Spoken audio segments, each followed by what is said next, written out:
Hello, मैं सब नवीन कुमार और एक कंपनी है जिसका काम ही है कि एक जगह से दूसरी जगह सामान को पहुंचाना। लॉजिस्टिक का काम करने वाली एक कंपनी जिसका नाम है रैपिड मल्टी मॉडल लॉजिस्टिक्स। ये कंपनी स्टॉक मार्केट से पैसे उठाना चाह रहे हैं, आईपीओ लेके आ रहे हैं। यहाँ पे जो इनका आईपीओ है वो 22 अगस्त से 27 अगस्त के बीच में खुलने वाला है। इस वीडियो के थ्रू हम कंपनी की पॉजिटिव्स नेगेटिव्स के बारे में थोड़ा सा रिसर्च करके देखने वाले हैं कि फ्यूचर में कंपनी किस तरीके से चल सकती है। तब यहाँ पे कंपनी की अगर बेसिक डिटेल की बात किया जाए, आईपीओ से रिलेटेड सबसे पहले देख लेते हैं। तो यहाँ पे 84 का कंपनी ने फिक्स्ड प्राइस सेट किया है। इसका मतलब 50% इन्वेस्ट जो रिटेल इन्वेस्टर्स हैं उनके लिए कोटा रखा गया और 50% सभी अदर्स के लिए रखा गया है। अब यहाँ पे कंपनी जो टोटल 8 करोड़ 8.5 करोड़ रुपए के आसपास में उठा रही है टोटल यहाँ पे, और 1600 का लॉट साइज है। तो आपको 1,34,400 रुपये की जरूरत कम से कम अप्लाई करने में जरूरत पड़ने वाली है। एक लॉट तो आपको खरीदना ही पड़ता है एसएमई कंपनीज के अंदर में, और बाद में भी आईपीओ लिस्ट हो जाता है उसके बाद में भी आपको लॉट में ही खरीदना बेचना पड़ता है। तो अगर नीचे आ जाता है तो ये लॉट साइज कम हो जाता है, ऊपर चला जाता है तो लॉट साइज और बढ़ जाता है कंपनियों का। एसएमई कंपनीज का यही रूल है।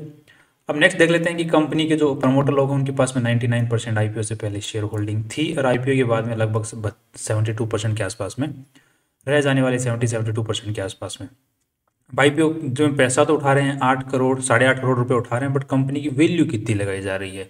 यहाँ पे लगभग साढ़े ये यहाँ पे गलत लिखा हुआ है। लगभग कितनी वैल्यू लगाई जा रही है उसका पता करने के लिए हमें क्या करना पड़ेगा, इसको मल्टीप्लाई करना पड़ेगा इसके साथ में। तो लगभग ये वैल्यू आएगी 32 करोड़ के आसपास में।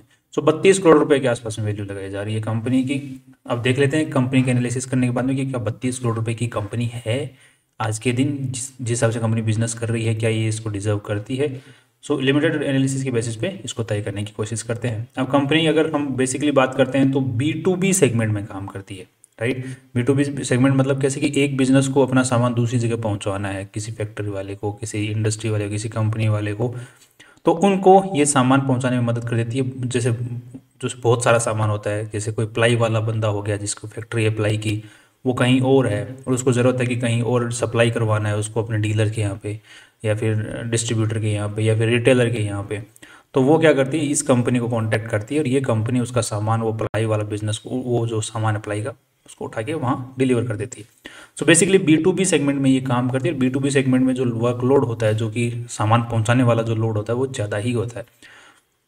हमारी तरह जैसे बेसिकली हम अमेजोन से जैसे एक एक दो दो सामान मंगवाते हैं वैसे नहीं मंगवाते, वो एक साथ में बहुत सारा सामान ही पहुंचवाते हैं, राइट। तब यहाँ पे कंपनी जो जिन सेगमेंट्स को आज के दिन जो कैटर करती है उनमें से ग्लास, प्लाईवुड, पेपर वाले, एडिबल ऑयल वाले, gypsum boards, iron and steel, scrap stealer, sanitary and liquors, सभी को मैं बेसिकली देखा जाए तो अच्छी खासी इंडस्ट्री को कंपनी कवर करती है।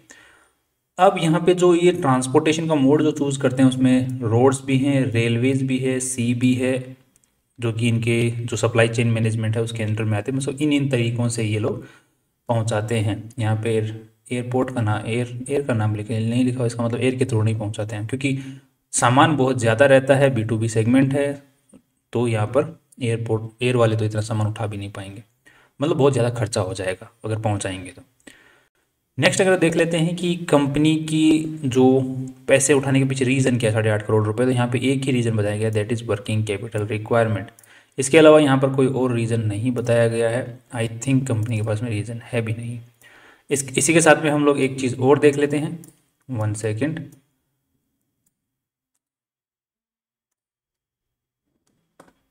कंपनी की RHP के अंदर में एक बार नज़र डाल के देख लेते हैं कि वो क्या बोलती है, वहाँ पर कुछ काम की चीज़ है या नहीं।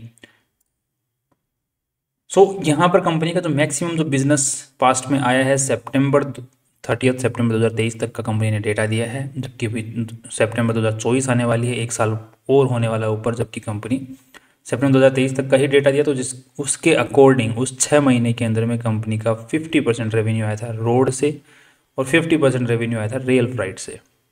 रेलवे से इसने सामान भेजा, मतलब ट्रांसपोर्ट किया। अब यहाँ पे जो टॉप के 10 कस्टमर्स हैं वहाँ से कंपनी का जो 66% रेवेन्यू आ रहा है, और यहाँ पर 63% टॉप 10 के कस्टमर से आ रहा है। सप्लायर्स जो हैं जहाँ पे सप्लाई करना है वो 66% रेवेन्यू के कंट्रीब्यूटर है, और जो कस्टमर है जो कंपनी को सप्लाई करने के लिए सामान दे रहे हैं वो 63% कंट्रीब्यूशन है। लगभग एक बात यही होगी कि जो सामान दे रहा है वो अपने यहाँ पे कहीं पे डीलर डिस्ट्रीब्यूटर के यहाँ पे सामान पहुँचवा रहा है। अब देख लेते हैं कि कंपनी का आज के दिन जो रजिस्टर्ड ऑफिस है, वो जो कंपनी के मेन मालिक हैं जिनका नाम है नारायण अग्रवाल जी, उन्हीं के नाम के ऊपर में कंपनी का ये जो ऑफिस है वो कंपनी के नाम पे है। नारायण अग्रवाल जी कौन है? नारायण अग्रवाल जी कंपनी के प्रमोटर हैं जिन्होंने कंपनी स्टार्ट की है। अब आज के दिन कंपनी को चला कौन रहा है? ये चार बंदे हैं जो कि जिनका कंपनी के आरएसपी में नाम आया हुआ है। नारायण अग्रवाल जी, मनोज गोयल जी, सुमित अग्रवाल जी और निधि अग्रवाल जी। नारायण अग्रवाल जी और मनोज गोयल जी, ये दोनों जीजा साला हैं। बाकी सुमित अग्रवाल एंड निधि अग्रवाल ये दोनों भाई बहन हैं, और इनके जो पिताजी हैं वो नारायण अग्रवाल जी। तो ये family business kind of thing है। और जो कंपनी का जो रजिस्टर्ड ऑफिस है वो भी इन जो फैमिली का जो ऑफिस, जो फैमिली की जो प्रीमाइस है, जो कि घर जैसे हो गया या फिर कोई इन्हीं के द्वारा ओन्ड जो कोई बिल्डिंग है, उसी के अंदर में कंपनी का ऑफिस है। कंपनी का खुद के नाम पे कुछ भी आज के दिन ऑफिस नहीं है। और बेसिकली कंपनी ट्रांसपोर्ट करने के लिए सामान दूसरी कंपनियों का, उसके लिए तीसरी जो कंपनियां होती हैं जिनके पास में एक्चुअली ट्रक वर्क होते हैं वगैरह, उनका हेल्प लेती है। तो कंपनी के पास में ऐसी भी कोई सुविधा आज के दिन नहीं है। तो छोटी कंपनी है और फ्यूचर के जिस तरीके से चलने की उम्मीद है, उम्मीद तुम अच्छी ही करते हैं। अब देख लेते हैं कि कंपनी का आज के दिन जो एक इश्यू जो मेरे को सबसे बड़ा इश्यू नज़र आता है वो ये है कि कंपनी के अंदर में कॉन्फ्लिक्ट ऑफ इंटरेस्ट नज़र आ रहा है। अगर हम यहाँ पे ध्यान देते हैं तो कंपनी का 2020 जुलाई 2020 में शुरुआत हुई थी, इनकॉर्पोरेट की गई थी।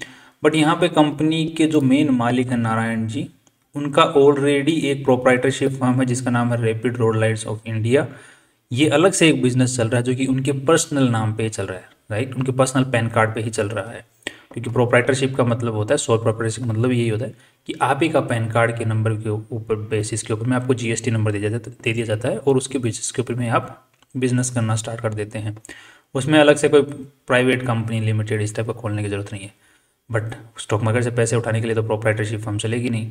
बट यहाँ पर प्रॉब्लम ये है कि अगर जब इन्होंने 2020 में कंपनी स्टार्ट की थी तो ये प्रोप्राइटरशिप फर्म को ही चेंज कर सकते थे, या फिर इन्होंने अगर प्रोप्राइटरशिप बाद में भी खोली है तो फिर ऑलरेडी प्राइवेट लिमिटेड कंपनी अगर आपके पास में है, लिमिटेड कंपनी ऑलरेडी आपके पास में है, तो अलग से आपको एक प्रोप्राइटरशिप फर्म खोलने की क्यों ज़रूरत पड़ी, राइट? आपके पास में ऑलरेडी बिजनेस है, राइट?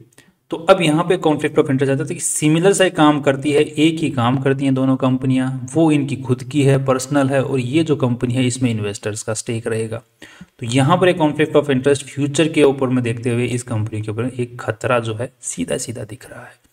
जबकि चाहें तो ये एक ही कंपनी के ऊपर में फोकस कर सकते हैं, बट नहीं, दो बनाई हैं, एक खुद के पर्सनल नाम के लिए, एक इन्वेस्टर से पैसे उठाने के लिए। तो अब यहाँ पे एक बहुत बड़ा सवाल, क्वेश्चन मार्क लग जाता है इनकी कि ये फ्यूचर के अंदर में इन्वेस्टर्स के साथ में सही रह पाएंगे या नहीं, क्योंकि अभी तक तो चीज़ों को देखते हुए लगता नहीं है कि रह पाएंगे।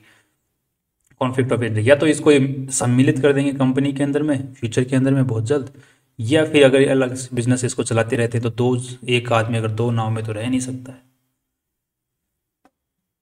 अब नेक्स्ट चलते हैं कंपनी के ऊपर में, और कोई दिक्कत हमें नज़र आती है? यस, दिक्कत नज़र आती है। वो कौन सी दिक्कत है? तो कंपनी अगर हम बैलेंस शीट को खोल के देखते हैं यहाँ पर, जो कि मेन बैलेंस शीट है, दैट इज़ दिस वन। तो कंपनी की पूरी बैलेंस शीट की साइज़ है 11.5 करोड़ के आसपास में, जिसमें से 4 करोड़ रुपए जो हैं वो तो कंपनी के इन्वेस्टर्स के पैसे हैं, क्योंकि वो कमा के कंपनी ने इकट्ठे किए हैं, और बाकी कंपनी के इन्वेस्टर्स ने कंपनी में लगाए। सो लगभग 4 करोड़ रुपए कंपनी के अंदर में इन्वेस्टर्स के। बाकी शॉर्ट टर्म बोरोइंग है कि कंपनी को जो बोरोइंग इसी साल चुकानी है वो शॉर्ट टर्म बोरोइंग है। उसके बाद में कंपनी का उधारी है कुछ पैसा, राइट, कि कंपनी ने जैसे दूसरे सप्लायर, दूसरे जो थर्ड पार्टी लॉजिस्टिक प्रोवाइडर्स होते हैं उनसे हेल्प लिए, तो उनका पेमेंट अभी बाकी है 1 करोड़ एंड 50 लाख रुपीज़ का।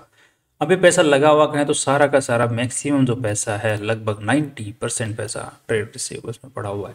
इसका मतलब कंपनी ने काम तो कर दिया है बट पेमेंट नहीं आया, और पिछले साल के मुकाबले, पिछले साल के मुकाबले यहाँ पे जो ट्रेड रिसीवेबल्स हैं वो सेम से ही रह रहे हैं।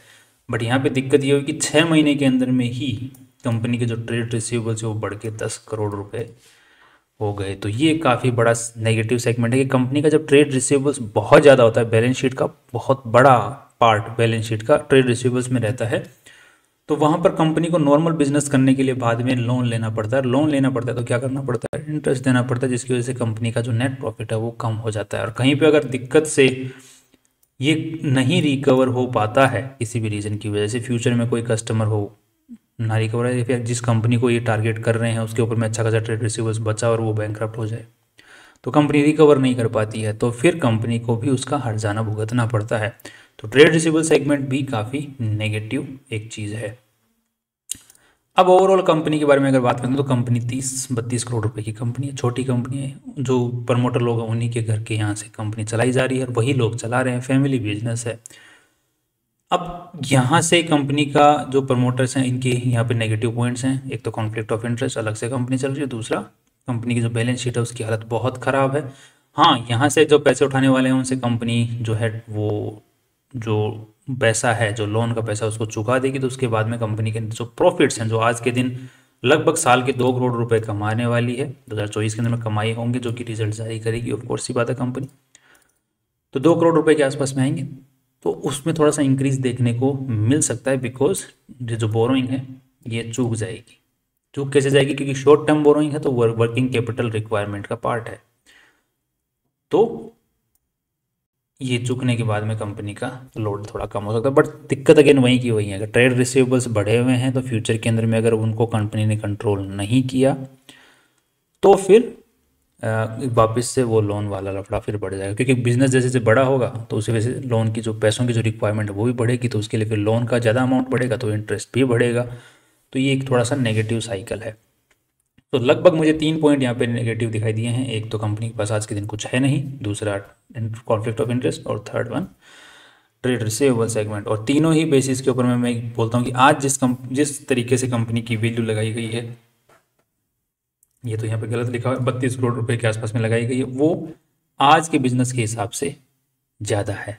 अब एक बार थोड़े से मार्केट में जो ऑलरेडी लिस्टेड प्लेयर्स हैं उनके मुकाबले एक बार कंपेयर करके देख लेते हैं पी और पीबी रेशियो के हिसाब से, तो यहाँ पे 2 करोड़ रुपए कंपनी साल का कमाएगी, वैल्यू लगाई 32 करोड़, तो 16 का पी रेशियो निकल के आता है, जिसको अगर हम चार्टर्ड लॉजिस्टिक्स, अब ध्यान रखना कि ये जो कंपेरिजन हम जिनके साथ में कर रहे हैं इनके नाम कंपनी ने ही खुद ही बताया है, ठीक है, हमने नहीं चूज़ किया यहाँ पे। सो 16 का पी रेशियो निकल के आता है, जिसको इसका है 45 का, इसका है 21 का, और इसका है श्रीवासु लॉजिस्टिक्स का 78 का।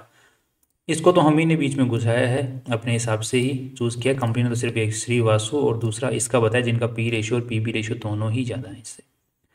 अब एक बार कंपनी का पीबी रेशियो भी एक बार देख लेते हैं, तो यहाँ पर सॉरी पीबी रेशियो की बात नहीं कर रहा, नेटवर्थ 4 करोड़ की है और वो है 9 करोड़ रुपए, तो लगभग 12 करोड़ रुपये, 532 तो लगभग 2.8 के आसपास का पीबी रेशियो निकल के आता है।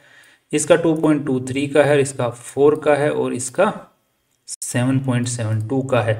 सो बेसिकली अगर देखा जाए, हम जो नेगेटिव पॉइंट्स हमने डिस्कस किया उनको अगर असाइड कर दें, तो उसके अलावा कंपनी को वैल्यू जो है आज इस हिसाब से प्राइस लगाई है वो ठीक है, कंपेरेटिवली ठीक है, बट बिजनेस के अंदर में कुछ एसेट वाइज कुछ दिख नहीं रहा जो कि आईपीओ लेके आ रही है उस कंपनी का। अगर हम लोग देखते हैं यहाँ पे और चीज़ों को, सेल्स को, अगर रेवेन्यू को चेक करते हैं तो रेवेन्यू 2023 के मुकाबले 2024 में बढ़ता हुआ दिख नहीं रहा कुछ खास, नेट प्रॉफिट्स भी कुछ खास बढ़ते हुए दिख नहीं रहे हैं, प्रोजेक्शन वाइज देखा जाए तो 2022 के मुकाबले 2023 में बढ़े हुए दिखे हैं, बट यहाँ पे इस साल दिखे नहीं हैं। क्या यही केस यहाँ पर भी हो रहा है जो कि दूसरी कंपनी इन्होंने बताई है? तो चार्टर्ड के साथ में अगर चेक करते हैं हम लोग, तो इसका जो रेवेन्यू है वो 84 करोड़ से घट गया है, 71 करोड़ रुपीज़ हो गया है। दैट मीन्स इस हिसाब से देखा जाए तो कंपनी सही है, रेवेन्यू कम से कम घटाया तो नहीं है। इस कंपनी का यहाँ पे इंक्रीज हुआ है और प्रॉफिट्स भी इंक्रीज हुए हैं। सो ओवरऑल देखा जाए तो शॉर्ट टर्म में मुझे लगता है इस कंपनी को बूम मिल सकता है, लॉन्गर टर्म के लिए हमें थोड़ी इसके ऊपर नज़र रखनी पड़ेगी थोड़े टाइम के लिए, उसके बाद में हम लॉन्गर टर्म के बारे में चर्चा कर सकते हैं। बाकी आप कोई भी डिसीजन लें, ये this was this limited review, आपको और एनालिसिस करना है और आने वाले टाइम में जिस तरीके से कंपनी रिजल्ट जारी करने वाली 2024 का, फिर सितंबर 2024 का, उनके ऊपर नज़र रखनी है। कंपनी में कुछ इंप्रूवमेंट नज़र आता है, कॉन्फ्लिक्ट ऑफ इंटरेस्ट कम होता है प्रमोटर्स का, तो फिर इसके अंदर में लॉन्ग टर्म के लिए भी बना जा सकता है। That's all. कल फिर मिलते हैं नई इंपॉर्टेंट वीडियो के साथ में, और कोई भी डिसीजन लेने से पहले अपने फाइनेंशियल एडवाइजर को ज़रूर पूछें।